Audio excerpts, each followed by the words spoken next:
দিল একবারে, দেখতেই মনে হচ্ছিল কতটা একবারে, আর একদম হয়েছে কড়াইতে একটু না, এটুকু না, আগে এতটা তুলে রাখা হয়েছে, তারপরে এটা ভাজা চলছে। এদিকে ভোলা মাছ হবে। ভোলা মাছটা কি দিয়ে হবে মা? ওখানেই আছে, যা আছে এটা দিয়ে ভোলা মাছটা হবে। মাই রান্না করে। আর এখানে জিরা বাটা আছে, জিরা আছে তো খালি। সুন্দরবনে হয় ইলিশ উৎসব, আর আমাদের বাড়িতে আজকে মাছ উৎসব। মাছ উৎসব এই কারণে, কারণ এদিকে হচ্ছে চিংড়ি, ওদিকে ভোলা, আর ওইদিকে কর্নারে বসে আছে কি ওটা, পোনা। পোনা মাছ, পোনা মাছটা পাতলা ঝোল, তাই তো বাবার জন্য। পোনা বাচ্চারা খেতে পারে না, অসুবিধা, ওটা বড়দের।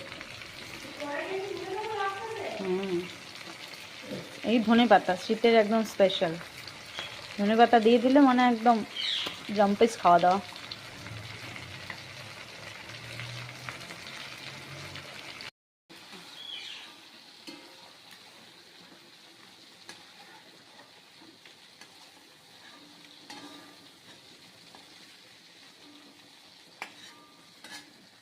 আর বাড়িতে আমি ভাবতে ভাবতেই ব্যাস কম্বো কাবার।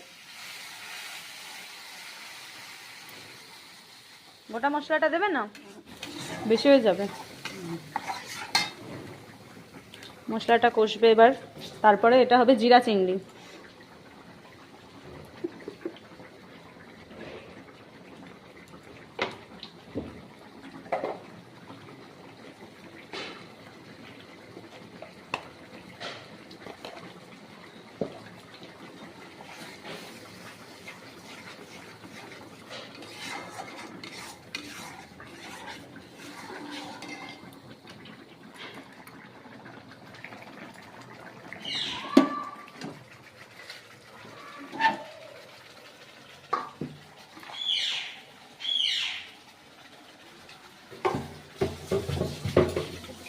বেগুনটা কিসে হবে, শাকে? এখনো তো অনেক পদ বাকি, ডাল শাক। ডালটা তো না করলেই পারতো আজকে।